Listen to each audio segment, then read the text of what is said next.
मुलांनो, आजच्या तासिकेला आपण प्रकरण 8 जागतिक महायुद्धे आणि भारत यातील जागतिक 2 महायुद्धांचा आढावा घेणार आहोत. पहिले महायुद्ध आणि दुसरे महायुद्ध आणि त्याचा भारतावर झालेला परिणाम तोही आपण या तासिकेला बघणार आहोत.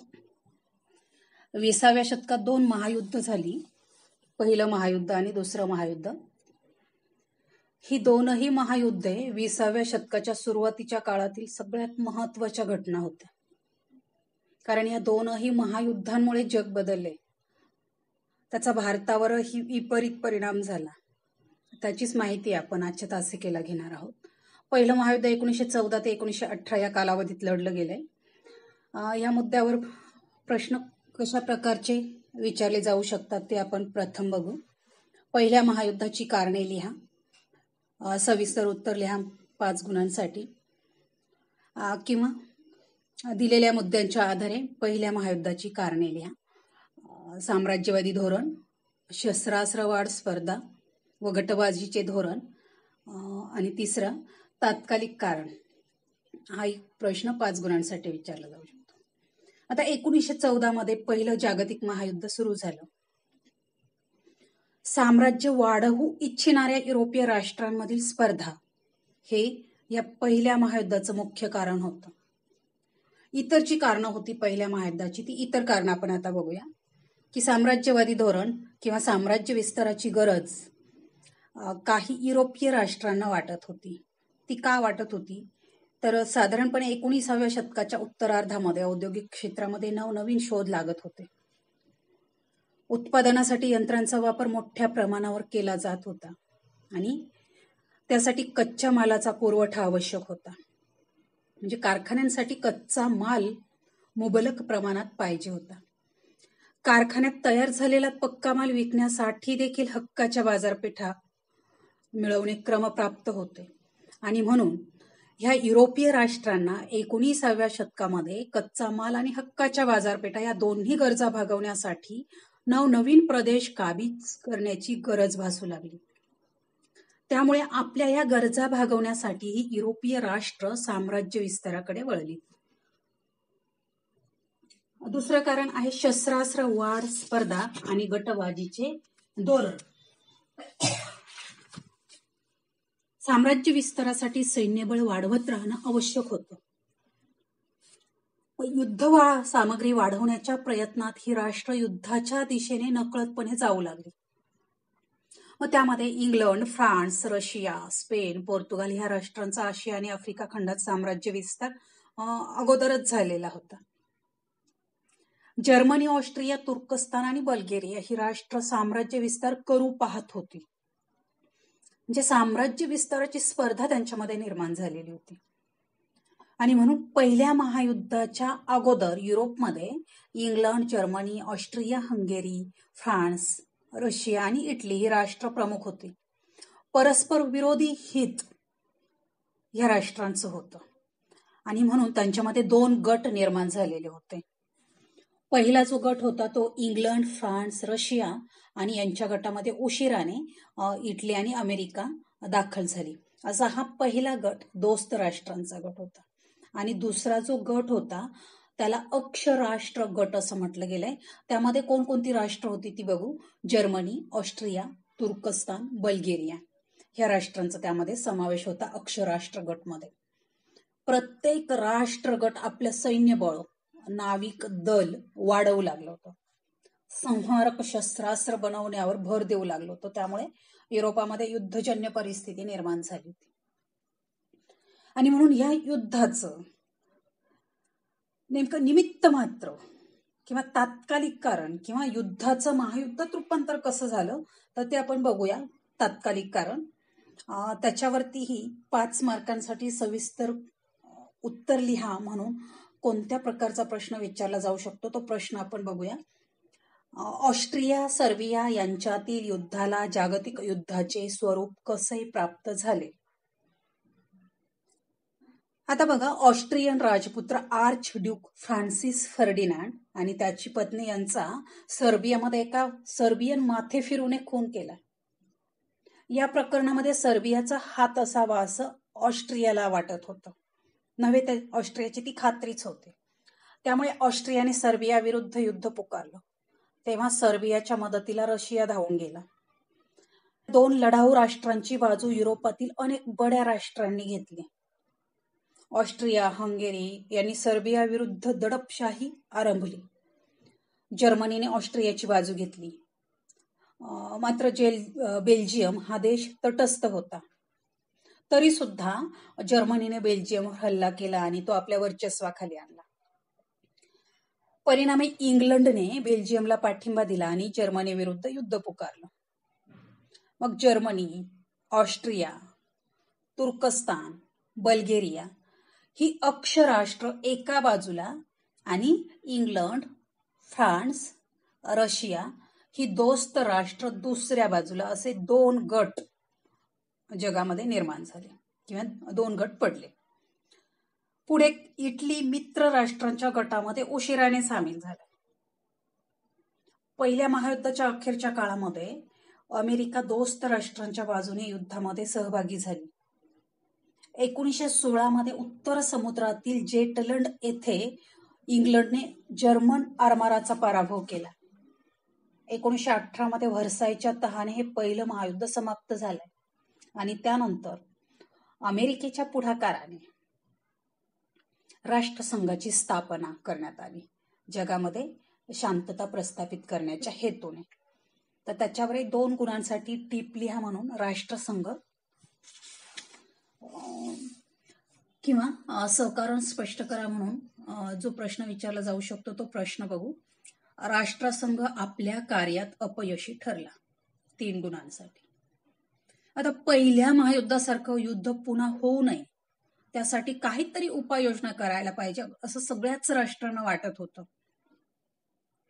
पहिल्या महायुद्धामध्ये झालेली जीवित आणि वित्तहानी प्रचंड प्रमाणात ती पुन्हा होऊ नये म्हणून दुसरं महायुद्ध किंवा पुन्हा असं संहारक युद्ध होऊ नये यासाठी हा राष्ट्रसंघ स्थापन करण्यात आला होता आणि त्यासाठी पुढाकार घेतला होता शांतताप्रिय आणि ध्येयवादी असणाऱ्या अमेरिकन राष्ट्राध्यक्ष वुड्रो विल्सन यांनी. त्यांनी सगळ्या राष्ट्रांची मिळून एक संघटना स्थापन करण्याचं ठरवलं. राष्ट्रांमधील कलह आणि वाद सामोपचाराने सोडवावेत, जगामध्ये शांतता प्रस्थापित व्हावी अशी त्यांची भूमिका होती आणि त्या हेतूनेच राष्ट्रसंघ ही संघटना स्थापन करण्यात आली. पहिल्या महायुद्धामध्ये पराभूत झालेल्या जर्मनी, ऑस्ट्रिया या राष्ट्रांना संघटनेमध्ये सभासद होण्यास मज्जाव करण्यात आला. अमेरिकेने राष्ट्रसंघ ही संकल्पना मांडली, मात्र अमेरिकेने राष्ट्रसंघाचं सदस्यत्व घेतलं नाही. राष्ट्रसंघामध्ये इंग्लंड आणि फ्रान्स यांचंच वर्चस्व राहिलेलं आहे. म्हणजे अशा रीतीने ह्या राष्ट्रसंघालाही अपयश आले. पुढाकार अमेरिकेने घेतला मात्र सहभाग घेतला नाही किंवा सदस्यत्व घेतला नाही. त्यामुळे इंग्लंड आणि फ्रान्स या साम्राज्यवादी राष्ट्रांचं वर्चस्व राष्ट्रसंघामध्ये राहिलं. परिणामी राष्ट्रसंघाला अपयश आलं आणि कालांतराने दुसऱ्या महायुद्धाला जगाला सामोरं जावं लागलं. आणि म्हणून आपण पुढचा मुद्दा बघणार आहोत दुसरं महायुद्ध, जे 1939 ते 1945 या कालावधीमध्ये लढलं गेलं. याच्यावरती सविस्तर उत्तर लिहा. 5 गुणांसाठी कोणत्या प्रकारचा प्रश्न विचारला जाऊ शकतो तो प्रश्न आपण प्रथम बघूया की दुसऱ्या महायुद्धाची कारणे लिहा. 1939 ते 1945 या काळामध्ये दुसरं महायुद्ध झालंय. पहिल्या महायुद्धापेक्षा दुसरं महायुद्ध अधिक संहारक ठरलंय. म्हणजे पहिल्या महायुद्धाच्या तुलनेत ते अधिक व्यापक होतं. युद्धात अधिक प्रगत तंत्रज्ञानाचा वापर करण्यात आलेला होता आणि म्हणून या दुसऱ्या महायुद्धाची कारणं कोणती होती ती कारणं आपण प्रथम बघूया. पहिल्या महायुद्धानंतर विजेत्या राष्ट्रांनी व्हर्सायच्या तहामध्ये जर्मनीवर अपमानास्पद अटी लादलेल्या होत्या. जर्मनी आणि तिच्या मित्र राष्ट्रांमध्ये त्यामुळे असंतोष निर्माण झालेला होता. राष्ट्रसंघाला राष्ट्रांमधील हा कलह किंवा वाद मिटवण्यात देखील यश आलेलं नव्हतं. हिटलरच्या नाझी पक्षाने जर्मनीमध्ये सत्ता हस्तगत केली होती आणि हिटलरने व्हर्सायचा तह अमान्य केला आणि ह्या तहामध्ये जर्मनीवर लादलेल्या ज्या अपमानकारक अटी होत्या त्या झुगारून दिल्या आणि पुन्हा एकदा जर्मनीला सामर्थ्यशाली करण्यासाठी जोरदार लष्करी तयारी सुरू केली. मोठ्या प्रमाणावर सैन्यबळ, आरमार आणि वायुदल वाढवण्यावर भर दिला. सोव्हिएट रशिया हे नवे साम्यवादी राष्ट्र बलिष्ठ होत होतं. त्यामुळे भांडवलशाही इंग्लंड, अमेरिका, फ्रान्स यासारखे देश अस्वस्थ झालेले होते. सोव्हिएट रशिया साम्राज्यवादी जर्मनीचा मोठा शत्रू होता. सोव्हिएट रशिया बलिष्ठ होऊ नये म्हणून जर्मनीच्या आक्रमक धोरणांकडे या इंग्लंड आणि फ्रान्स यांनी दुर्लक्ष केलं. 1938 मध्ये हिटलरने चेकोस्लोव्हाकियाकडून बहुसंख्याक असलेला जर्मन वस्ती असलेला सुडेटन हा प्रांत आणि इतर काही मुलूख मिळवला आणि त्यानंतर 1939 मध्ये हिटलरने पोलंडवर हल्ला केला. वास्तविक पोलंड हे सर्व राष्ट्रांनी मान्य केलेलं एक तटस्थ राष्ट्र होतं. हिटलरने पोलंड या तटस्थ राष्ट्रावर आक्रमण केल्यामुळं शांतता टिकवण्याच्या उद्देशाने इंग्लंडने जर्मनी विरुद्ध युद्ध पुकारले आणि मग दुसऱ्या महायुद्धाला सुरुवात झाली. आता दुसऱ्या महायुद्धाला सुरुवात झाल्यानंतर त्याच्यावरही त्या मुद्द्यावरती सविस्तर उत्तर लिहा म्हणून 5 मार्कांना प्रश्न कशा पद्धतीचा विचारला जाईल तो प्रश्न आपण बघूया. सविस्तर उत्तर लिहा. दुसऱ्या महायुद्धाच्या कालखंडात घडलेल्या जागतिक घटनांचा आढावा घ्या किंवा टिपा लिहासाठी स्टॅलिनग्राडचा लढा किंवा सहकारण स्पष्ट करा. 15 ऑगस्ट 1945 रोजी जपानने शरणागती पत्करली. तर या दुसऱ्या महायुद्धावर अशा वेगवेगळ्या प्रकारचे वेगवेगळ्या स्वरूपाचे प्रश्न विचारले जाऊ शकतात. 1939 ते 1945 या काळामध्ये दुसरं महायुद्ध सुरू झालंय किंवा लढलं गेलंय. ह्या महायुद्धाच्या कालखंडात घडलेल्या जागतिक ज्या घटना होत्या त्यातल्या काही महत्वपूर्ण घटना आपण इथे आता बघणार आहोत. 1 सप्टेंबर 1939 रोजी जर्मनीने तटस्थ असलेल्या पोलंडवर आक्रमण केले. त्यामुळे दुसऱ्या महायुद्धाला सुरुवात झाली.